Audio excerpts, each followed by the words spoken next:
Well, it is always a celebration here on Great Day Live, and we are continuing our celebration with our first guest this morning. Nikki Lanier is the founder and CEO of Harper Slade, a racial justice advisory firm aimed at advancing racial equity for some and equity for all, definitely. So let's celebrate diversity this morning with Nikki Lanier. Nikki, thanks for joining us.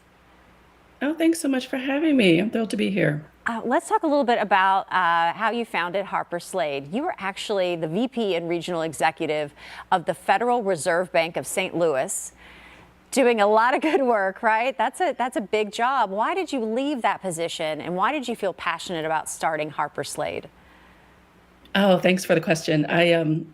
This is a long time coming for me. I have long since been interested in, worried about, and immersed in issues around race and equity. And now, having worked for the Fed for the last 7 years, I think I have a more acute understanding of the economic implications associated with our continued missteps in this doctrine, and particularly those missteps, the cost in the workplace.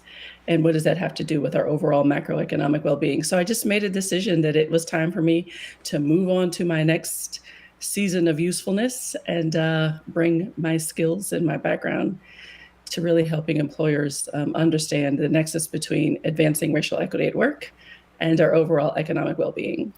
And begin with that. What advice do you give companies, CEOs, small businesses, nonprofits? How do they begin that conversation? How do they take a step back and say, I need to create a different environment here?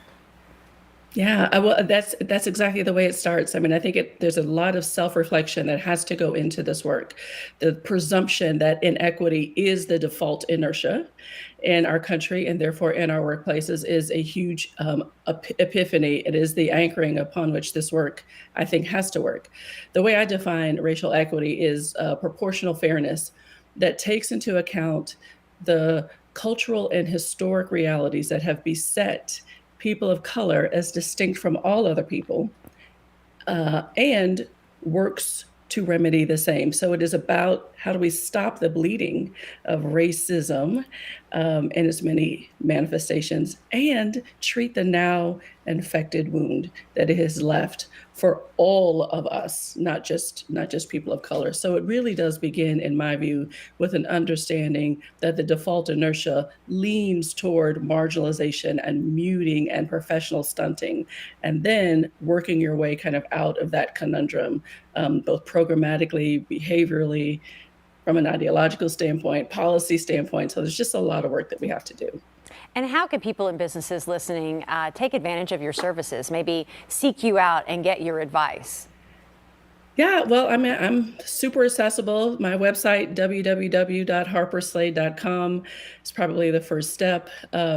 I'm very active on LinkedIn, very active in community still. I still remain on the same boards that I've been on for the last several years. So I'm very accessible and excited to connect with Louisville's leaders, Louisville's employers. We have an event actually coming up on March 1st. It's our Black Professionals Mixers, the first of 3 events. We're looking for sponsors for those events. So if there are any of your listeners that are interested in being a part of these kinds of opportunities to network with, the influential and affluential leaders in our city with some regular cadence, I'd love to have a conversation with those folks about how they can get involved. Well, Nikki, congratulations and best of luck moving forward.